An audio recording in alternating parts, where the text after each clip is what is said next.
Hello and welcome to Knit and Matters. Thank you for joining us today. It's wonderful to have you here. And if you're new, please just let me know where you're from in the comments thread. Now, I can't see what you're actually saying in the comments thread at the moment, but I'll respond afterwards. And likewise, if you've got any feedback or comments you want to make, please do them as we go along. And I promise to get back to you as soon as possible afterwards with any answers. So I'm Cheryl Lampard. I'm an image consultant.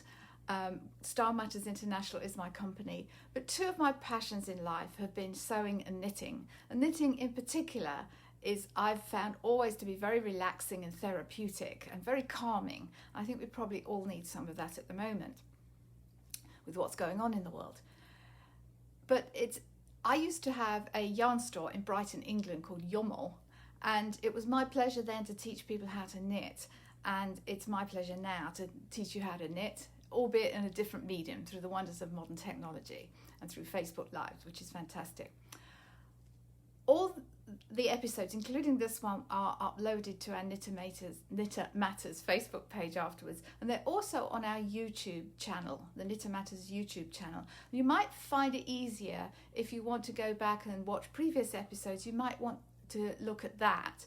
And if you do, can I ask you, if you haven't already done so, to subscribe to that YouTube channel? Because if we get 100 subscribers, we get our own URL, which I understand is a really good thing to have, makes searching a lot easier. So thank you if you've already done that, and thank you in advance if you're about to.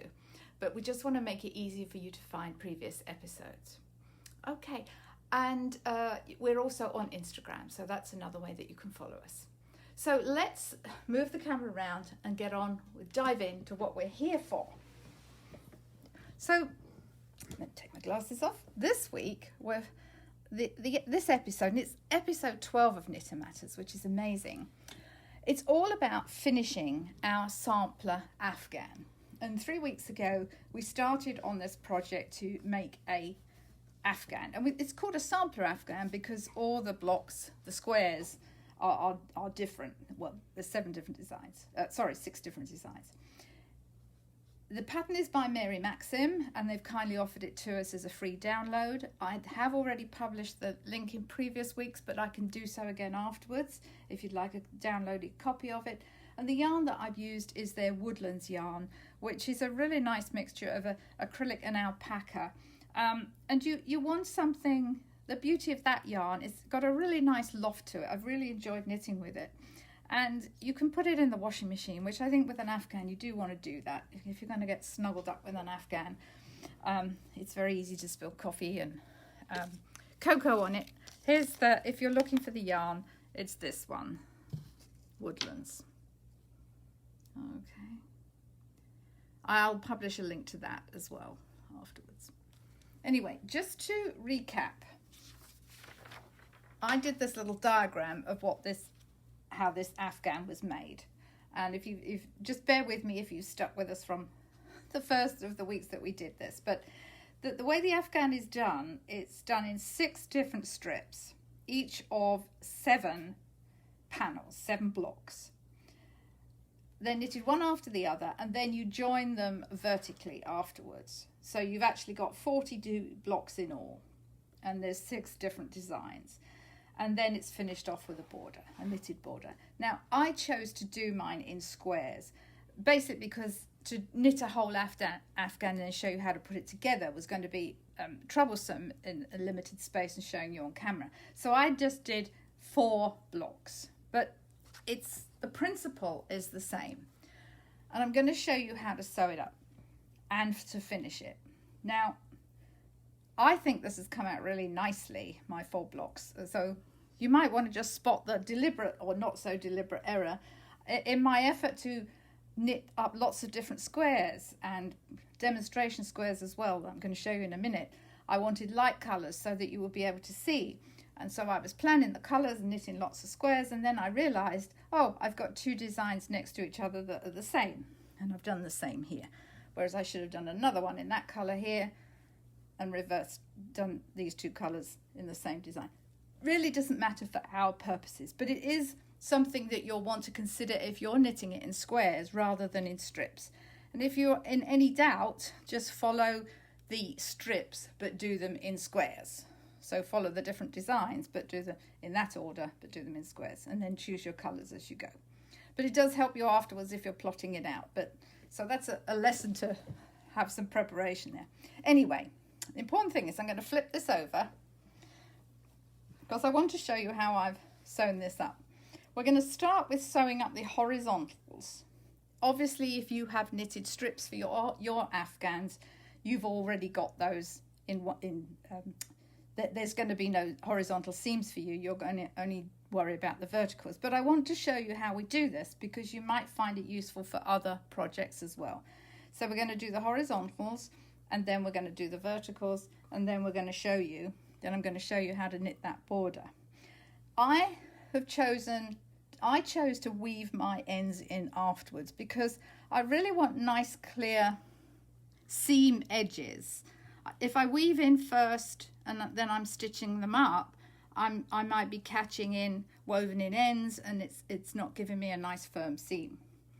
And because I'm obsessed with edges, I put an extra stitch on each of my edges either side when I was knitting it, and I did an extra row of knit on each block. You may not have done that. It really doesn't matter. I did it because I want to show you how I'm going to stitch it up, so that's why I did that. Okay, so I'm going to flip this back over, then I'm going to show you how we do our horizontals. So I'm going to move myself around so you can see over my shoulder, hopefully.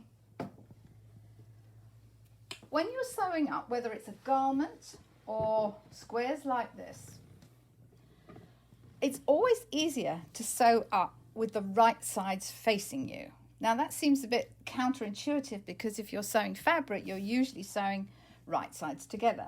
But in knitting, most often you're sewing with the right sides facing you. And I love that technique because you can really see where you're going. You can see what's happening with the yarn. You can see what's happening with your stitches. So I'm going to sew these two up. Now I've got a bound off edge here, a cast off edge here, and I've got a cast on edge here. So it's bound off there, cast. Really doesn't matter. I'm going to have a bright or a darker colour for contrast. You will obviously want it to be matching thread. Now you're going to say, well, how can it be matching if you've got two colours? Well, it can be because no, it's not going to be matching, but choose a thread. For this, I actually did it in both ways. I sewed up some of the blocks with the white thread and some of the blocks in the taupey colour. But you can't see which thread I've used, and I'm going to show you why. There's a really nice magic technique, which I love. So I'm going to show you this. So I'm going to use a contrast yarn so you can see what I'm doing.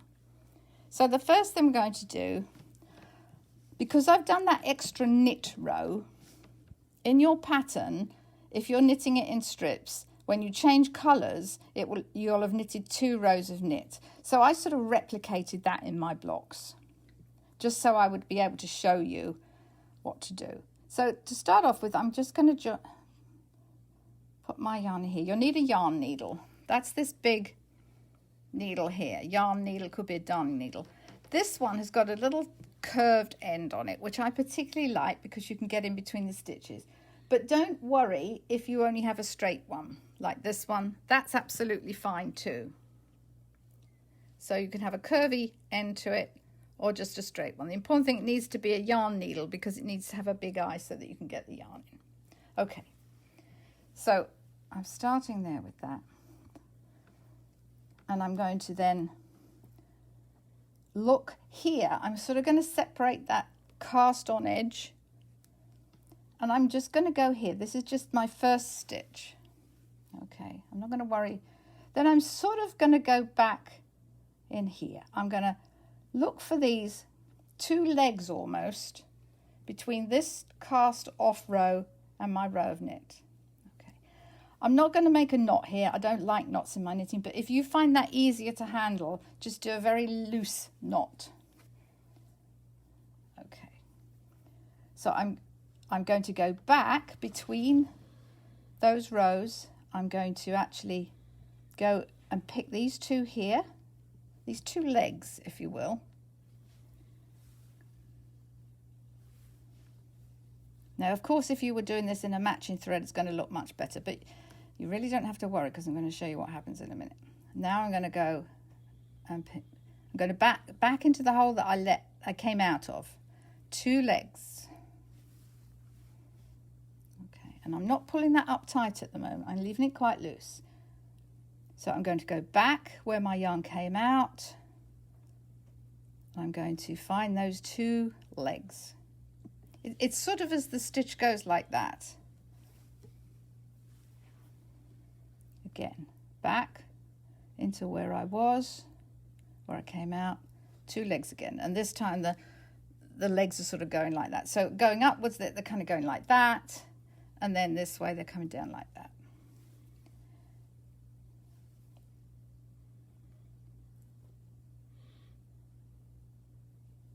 Want my two legs. And then I'm at a slightly awkward angle here, so I'm trying to find my stitches. And you keep going along. Now, one of the things in this pattern is that I said last week that if you're doing it in strips, you would, at the end of one of the blocks, depending on how many stitches you have, you would either cast on or decrease a few stitches along the row. The pattern tells you to do that. And I said, I had a question, did you need to do that if you're just doing the blocks? You don't, but if you have done that, then you'll have exactly the right amount of stitches for the next block. If you haven't done that, it really doesn't matter. What you have, because doing it like this, if you need to skip a stitch, because perhaps that you had 37 stitches here and you've got 35 here, you can. It's not going to be a big deal. But just bear in mind. So I'll do a few more and then I'll show you what we do. I'll do another couple of stitches here. Now, I'm going to pull this very gently. And I'm going to grab my other end. You see that that thread just disappears. Don't leave it until you get over here before you pull it up. You want to do it every few stitches. I'm going to do a few more so you can see. Two legs. Two legs. Two legs.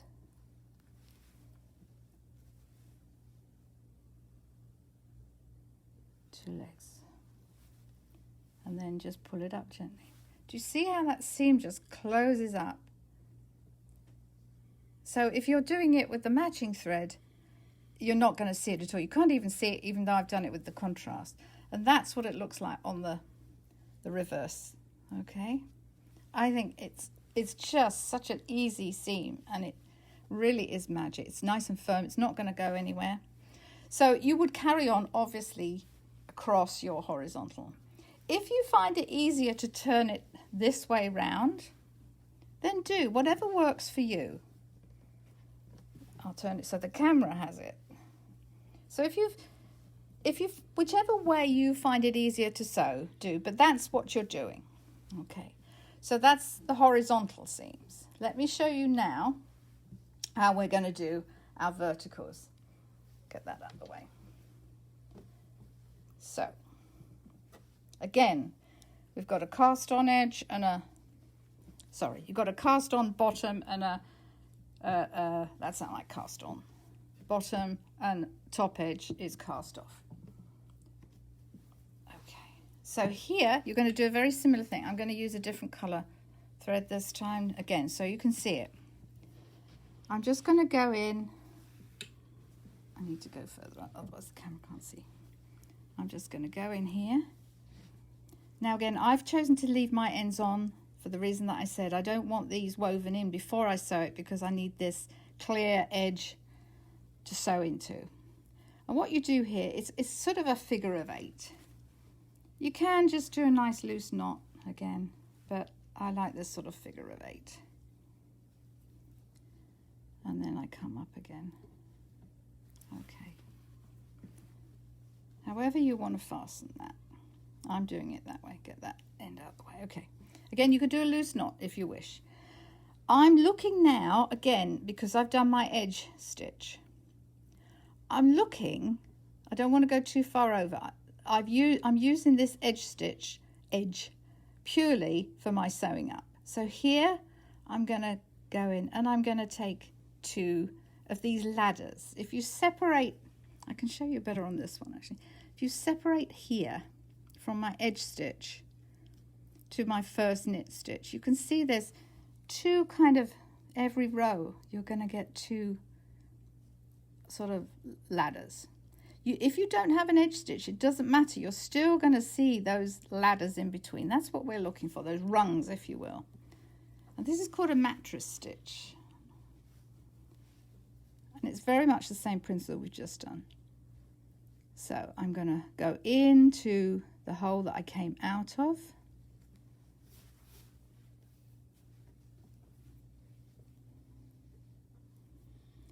I'm going to go back in.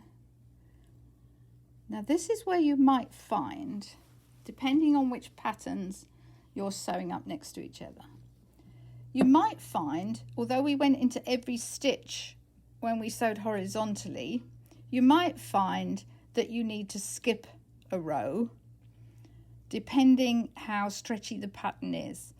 You know, if you find your squares are looking a bit like that, or like that, you might need to just check every couple of inches or so. But if you try and go into every stitch, every row, you're going to get kind of a fluted edge. So I'm going to go another 2 legs here. Get my pink out the way. Oh, all my ends are in the way. That's the only thing about leaving out your ends. You've got to know. Back in, up, up, back in, 2 more legs. There you go, there's the 2 legs. They're a little bit different. They look a little bit different on this side because I did a knit, a slip one and a knit as my edge stitch. On here, it's more of a, there's a knit row on each of the end stitches. So it's a little different, but you'll find your way. 2 ladders there. 2 here. There's still 2 here, even though you might have to fish for it. Now, again, let's just pull that up. Magic. Your figure of 8 isn't going to run up in the same way, but that's going to be in the same colour as your knitting, so you don't need to worry about that. Let's keep going a few more. Then I'll show you how to do the border. Love mattress stitch. It's very satisfying. And you can use this on garments too. It doesn't have to be blocks. Right, so here I need to just miss 1. I'm going to do 2 more, and then I'm going to, okay. So I'm going to miss 1 on this side. There we go. There we go. You see how lovely that seam just disappears. And you could, if you don't like this at the bottom after you've done it, you can always unpick that. If you've done a knot, you can just release that or ease that out, however you want to do it. But you'll have knitted up, you'll have sewn up in the same colour. But it's a beautiful effect. Okay, let me show you now how to do the border. I'm going to show you on this one. The border on the pattern, you're going to knit, let me show you here. You're going to knit the tops. You're going to pick up along the top first. Doesn't matter how big your Afghan is. And then you're going to do the bottom. Then you're going to do the sides. You're going to pick up the stitches. So top, bottom, sides. Now, I believe in the pattern, when you pick up the tops, if you've done all 6 strips, I think you're picking up 197 stitches across here. You'll need a circular needle for that, not because you're knitting in the round, but just the sheer number of stitches. And along the sides, I believe you're picking up something like 239 stitches. Again, you'll need a circular needle. Now that seems a lot of stitches. And if that was a lot, or if it was all one color or one strip of design, what I would suggest to you is that you mark out where your, how many stitches you need to pick up in a certain segment. Because you've got blocks, you're probably going to find that it's about 40 stitches or 40 rows, maybe 39 rows, depending. Remember I said you're not picking up every single row. You might have to skip some, otherwise you're going to get a fluted edge. And I think on here there's about 39 rows that I picked up, although the actual pattern is 44 rows. But you could mark them out into, you know that you've got to do 20 rows between there and there, and 20 rows between there and there. Whatever works for you. I didn't need to do that because I can cope with that amount in a block. So let me show you what to do. So get your circular needle and my yarn. Reach across for my yarn. I'm going to show you with white yarn today. Sorry, it was the other side of the room.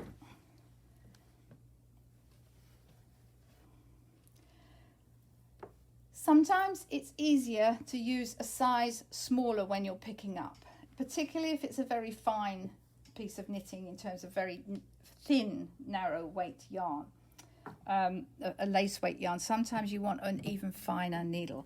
I'm sticking with the needle size that I knitted in, and this was I think it's US 8 and it's a 5mm. These have got particularly nice sharp points, so I don't need a smaller needle, but if you're using bamboo or something like that, you might find that you do.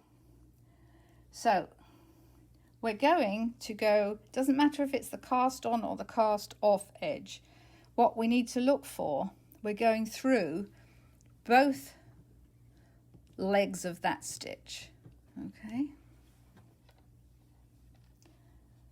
I'm going to just cast on that, pull that first stitch through. Again, I'm not going to knot this. If you find you can control it better by knotting it, just do a very loose knot. I prefer not to knot. Okay, now we're going into the next two legs really. It's the cast off, the bound off row, but it's 2 legs of it. You want to go through the whole stitch. If you only go from one, you get this nasty kind of gappiness. I can't bear to see that, especially in a garment. You get this kind of thing. You want to go through both legs.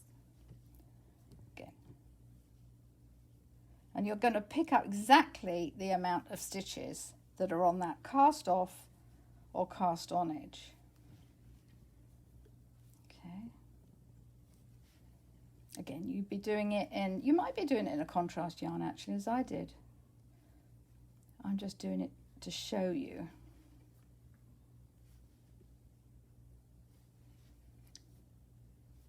I find it easier, excuse me, I find it easier when you're picking up from a cast on or a cast off edge because it's very clear where you pick up. See, and on the back it looks like that. It's really very neat. And again, that at the moment that your thread is disappearing into this under the stitch. Excuse me. I'll just take a swig here.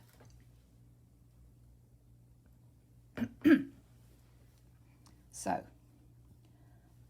in the interest of time, I'm not going to go along for the whole row, but you get the idea.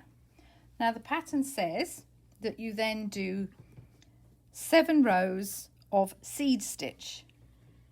It doesn't actually call it seed stitch, but it is. And we actually did seed stitch quite early on.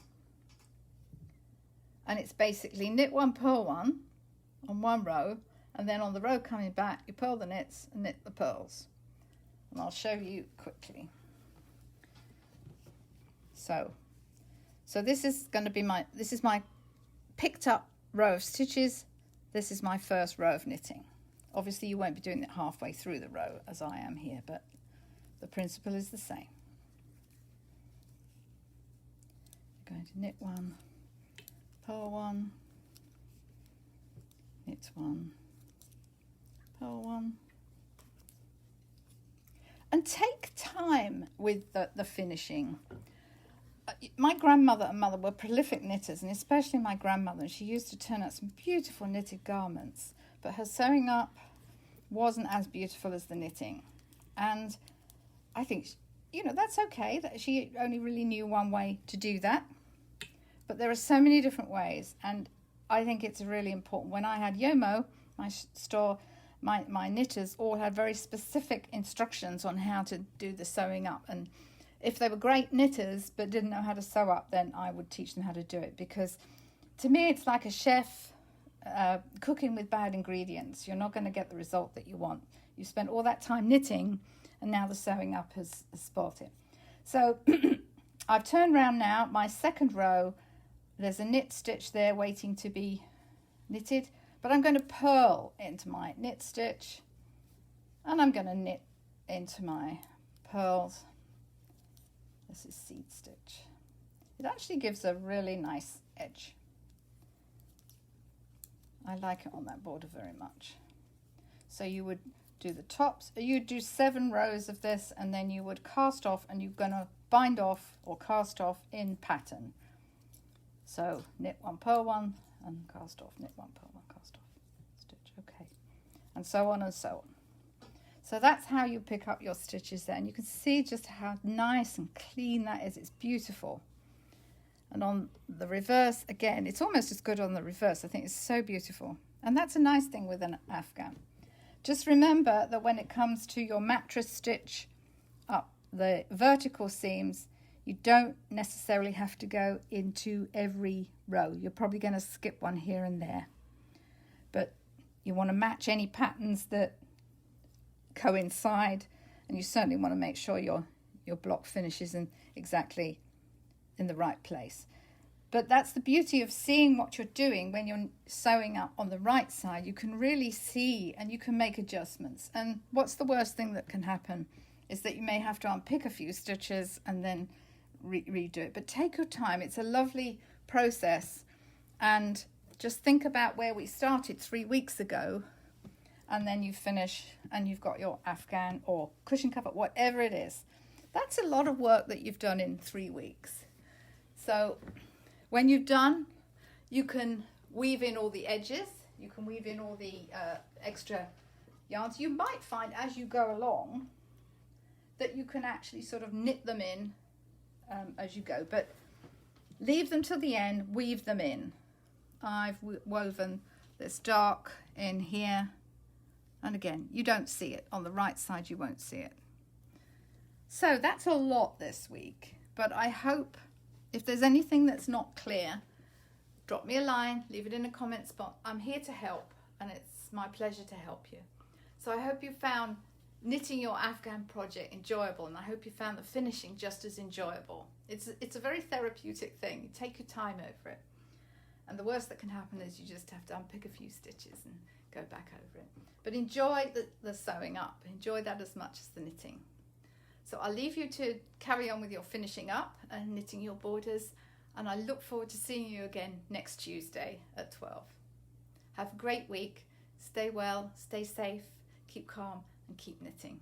I see you next Tuesday. Bye for now.